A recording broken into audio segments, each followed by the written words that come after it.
Katanya dunia ini lagi mau krisis. Jadi gimana ceritanya? Ya inilah kelakuan-kelakuan pembuka dajjal ini.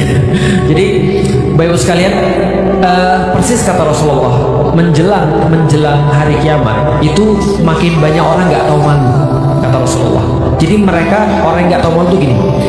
Ada orang-orang zaman Rasulullah misalnya, itu kalaupun mereka maksiat, mereka masih malu. Makanya kalau mereka zina, mereka pergi keluar kota. Paham sampai di sini ya?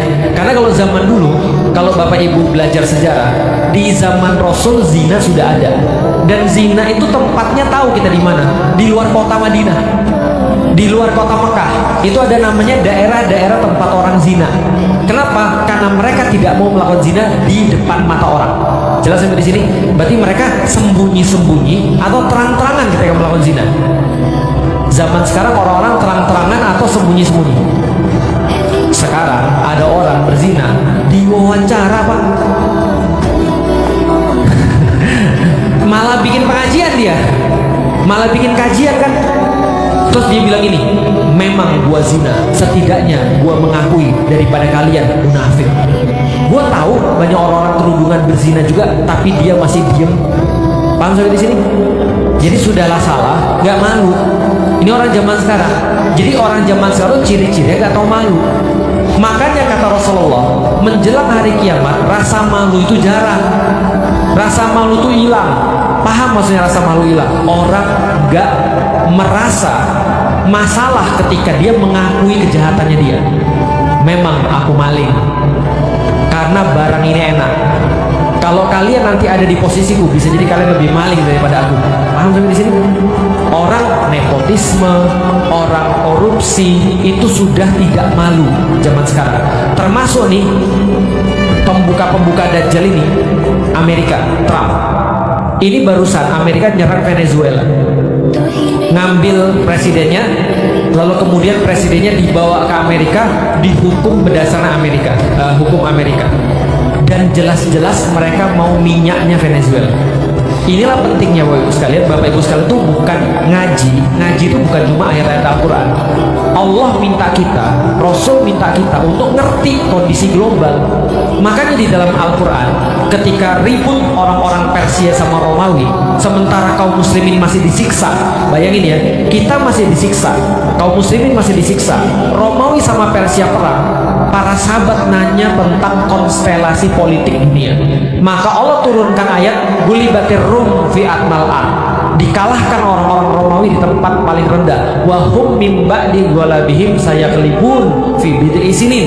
Akan setelah mereka dikalahkan, mereka akan menang kembali dalam beberapa waktu. Artinya Rasul mencontohkan kita untuk paham kondisi internasional, karena itu pasti berefek kepada kita. Jelas sampai di sini?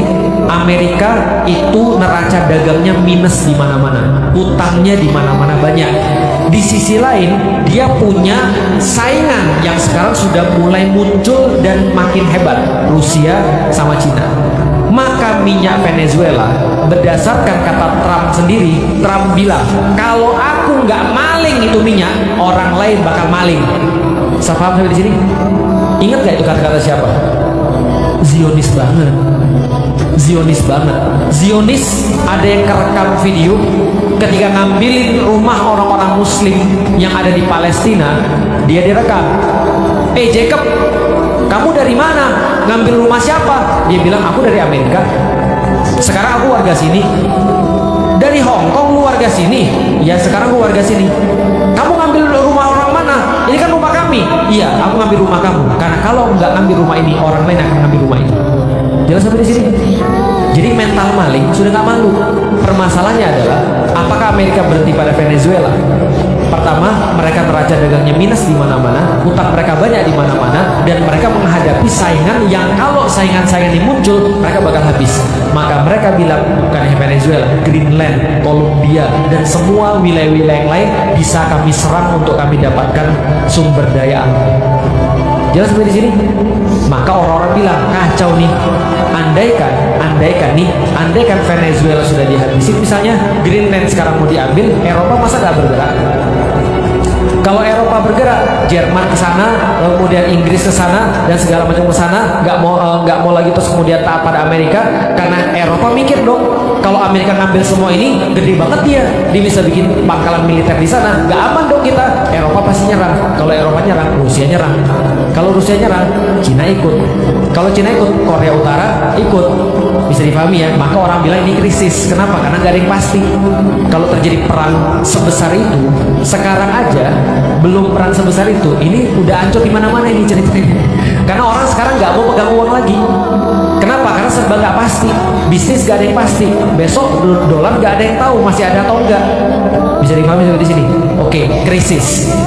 Kalau gitu gimana kita melihat krisis ini? Pertama, tidak ada satupun yang aman di muka bumi ini. Kalau kita merasa bahwa kita aman, itu kita sebenarnya sudah ditipu. Nggak ada yang aman di muka bumi ini. Jangankan dunia krisis, nggak krisis aja kita udah susah. Jadi paham maksudnya? Tapi kan Indonesia kan jauh, Ustaz. Itu masalahnya tuh. Indonesia nggak jauh. Indonesia tuh di tengah-tengahnya itu. Pasti nanti kita disuruh milih, mau milih blok mana, mau milih blok Cina atau mau milih blok Amerika misalnya. Oke, kalau gitu persiapan kita seperti apa? Ada dua. Satu, persiapan keyakinan atau persiapan iman. Yang kedua, persiapan yang bersifat sebab akibat. Nah, untuk itulah datang yang namanya agama. Maka ketika kita beragama, kita tahu bahwasanya kita tidak akan pernah mati sebelum Allah mencukupkan rezeki kita.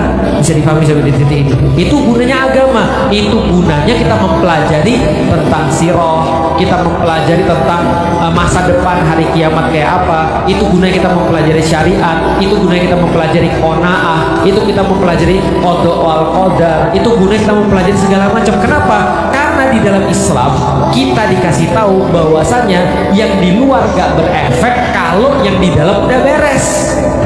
Paham sampai di sini? Tapi kalau di dalam gak beres, itu semua bermasalah di luar. Orang bilang makanan apapun jadi gak enak kalau lidahnya udah sariawan. Jelas maksudnya. Nah, tapi kalau kita misalnya sudah bisa beres diri kita, insya Allah akan menghadapi yang lain itu lebih mudah. Jelas sampai di sini? Pertanyaan sederhana.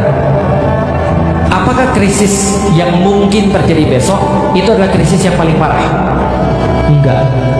Nanti kata Rasulullah, ketika nanti Dajjal mau datang, itu kata Rasulullah, semua orang-orang di muka bumi, termasuk orang beriman, ngelihat saudaranya mati, kemudian dia bilang gini, boleh gak kita bertukar tempat? Apa maksudnya? Dia pengen mati, gantiin orang yang mati itu. Kenapa? Karena gak boleh bunuh diri kan? Jadi dia pengen mati, tapi gak bunuh diri. Gimana caranya? Karena begitu sulitnya di zaman itu. Orang-orang gak punya makanan, dia harus nyaksiin orang tuanya meninggal gak makan, atau anaknya meninggal gak makan, dan seterusnya. Ini adalah kondisi yang nanti akan terjadi paceklik sebelum Dajjal datang. Bayangin ketika Dajjalnya datang pas orang gak punya makan, kira-kira gimana? Makanya banyak orang beriman pada Dajjal kan ceritanya. Nah, ya anggaplah kalau terjadi krisis-krisis besok itu latihan tuh. Ya kita nggak tahu sih. Kan balik lagi ya kita bilang, agama itu apa? Agama itu adalah untuk kendali diri, supaya kita bisa merespons kondisi apapun di dalam dunia ini dengan baik. Nih, aku bagi sedikit rahasia. Kata Rasulullah, kalau nanti Dajjal datang, surat apa yang kalau dihafal kita selamat dari Dajjal? Al-Kahfi. 10 ayat pertama daripada suratul Kahfi. Ada yang bilang 10 ayat terakhir daripada suratul Kahfi. Ada yang bilang seluruh suratul Kahfi. Gitu kan ya? Karena dia akan jadi cahaya. Cahaya itu untuk apa? Cahaya untuk menyinari kegelapan, sehingga kita tahu mana yang mana. Kalau orang nggak ada cahaya, maka dia nggak bisa bedain, mohon maaf, mana kotoran, mana makanan. Tapi kalau ada cahaya, dia bisa lihat, oh ini makanan, ini kotoran, bisa difahami ya. Nah, maka cahaya itu adalah untuk membedakan tipu daya. Coba lihat, kisah yang terkenal dalam suratul Kahfi adalah Ashabul Kahfi. Setelah Ashabul Kahfi ada kisah Zulkarnain. Ibu-ibu dan bapak-bapak tahu kenapa kisah Ashabul Kahfi dan Zulkarnain itu dikasih tahu sama Allah? Ada yang tahu kenapa? Saya kasih tahu ya. Ada orang Yahudi didatengin sama Quraisy. Quraisy ini sebel banget sama Rasulullah. Kenapa? Debat selalu kalah. Gak pernah menang dia debat sama Rasulullah. Maka dia tanya sama orang Yahudi, Di, kamu kan ahli kitab. Iya. Kamu berarti tahu kan tentang apa yang terjadi di dunia ini? Kan kamu ahli kitab. Iya. Kamu tahu cerita-cerita tentang dunia ini kan? Tahu. Kamu bisa nggak buat aku menang sama Muhammad dengan satu kisah yang dia nggak tahu? Karena dia tuh pembohong. Dia pasti nggak tahu semua hal yang terjadi di dunia ini. Tapi kan kamu kan ahli kitab, kamu tahu. Zaman dulu buku nggak banyak. Zaman dulu nggak ada internet. Zaman dulu orang yang punya informasi dikit dan terbatas. Maka Yahudi bilang sama orang Quraisy, gini cara membuktikan dia benar atau nggak benar. Tanya sama Muhammad tentang pemuda-pemuda yang menyelamatkan imannya. Yang kedua, tanya tentang raja yang menguasai timur dan barat. Dia bilang gitu. Yang ketiga, tanya tentang ruh. Oke, ditanyalah pada Rasulullah.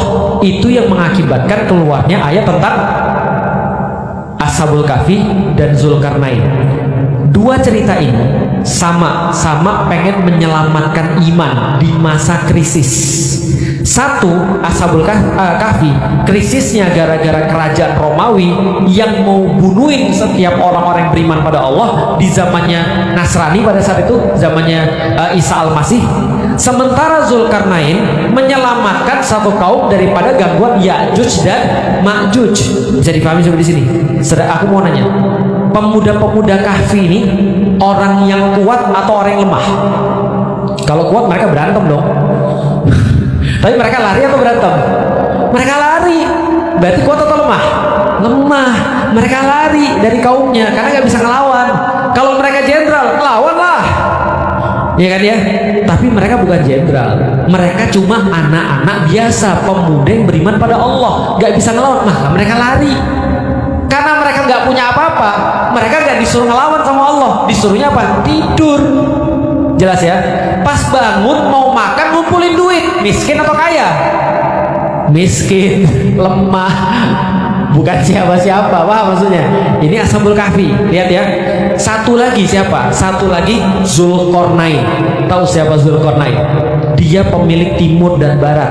Bayangin, dia punya seluruh timur dan barat. Dia punya pasukan luar biasa.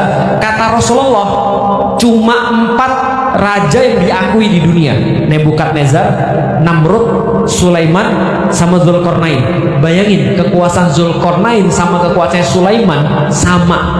Kira-kira gitu, kuatnya sama. Berarti dia datang kepada suatu tempat bawa bala tentara, bawa seluruh kekayaan dia untuk kemudian memperbaiki dunia, kan gitu kan ya, untuk dakwah. Berarti orang kaya atau orang yang miskin? Orang kaya. Orang yang hebat atau orang yang lemah? Kuat atau tidak? Oke, kontras ya. Satunya pemuda, lalu kemudian lemah, gak punya apa-apa, beli makan aja ngumpulin duit, gitu kan ya. Satunya lagi kuat, punya tentara dan segala macam. Tapi kesamaan mereka apa? Sama-sama menghadapi krisis. Maka kata Allah, dalam keadaan seperti itu mereka mencontohkan hal yang sama, minta kasih sayang pada Allah. Minta kasih sayang. Ketika Ashabul Kahfi meminta kasih sayang pada Allah di ayat yang ke-10 itu, Rabbana atina min ladunka rahmah wa hayyi lana min amrina rasyada. Maka dia minta rahmah pada Allah dan carikan kami jalan keluar, bimbing kami dalam jalan keluar itu. Ditidurkan oleh Allah. Jangan sampai di sini. Oke, di Zulkarnain ketika dia sudah punya kekuatan, dapat krisis. Masalahnya Ya'juj dan Ma'juj ini, walaupun Zulkarnain kuat, dia lebih kuat lagi. Maka dia bangun benteng. Ketika dia sudah bangun benteng, maka Zulkarnain bilang, hada min fadli rabbi. Ini adalah sebuah rahmah dan juga sebuah keutamaan daripada hada rahmatun min rabbi. Ini adalah rahmat daripada Tuhanku.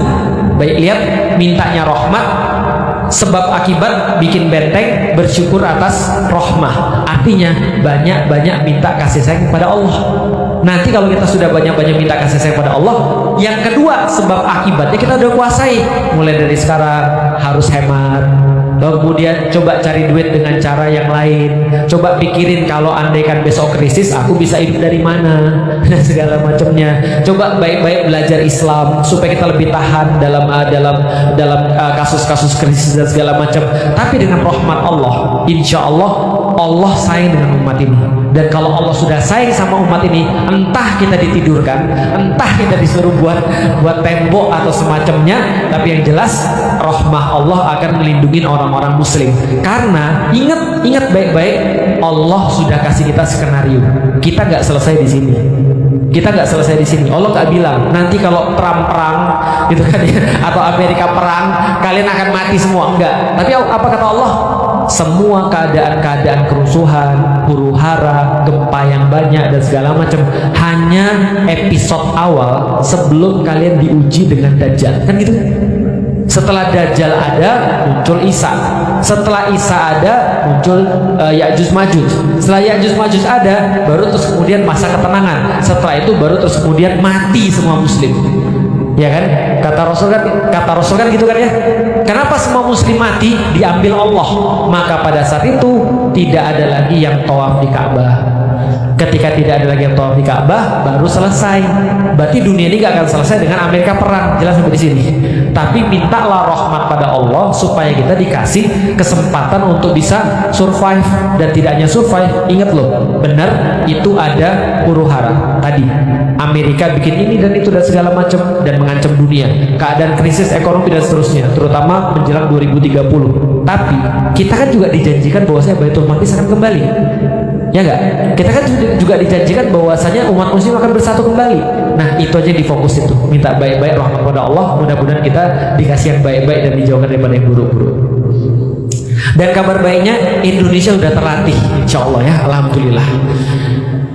Jadi kalau Cak Nun tuh bilang begini, Cak Nun bilang kalau krisis itu terjadi pada Jepang itu pasti mati semua. Kenapa? Karena orang Jepang tuh manja. Kenapa? Karena pemerintahnya bantu terus. Kalau kita nggak manja.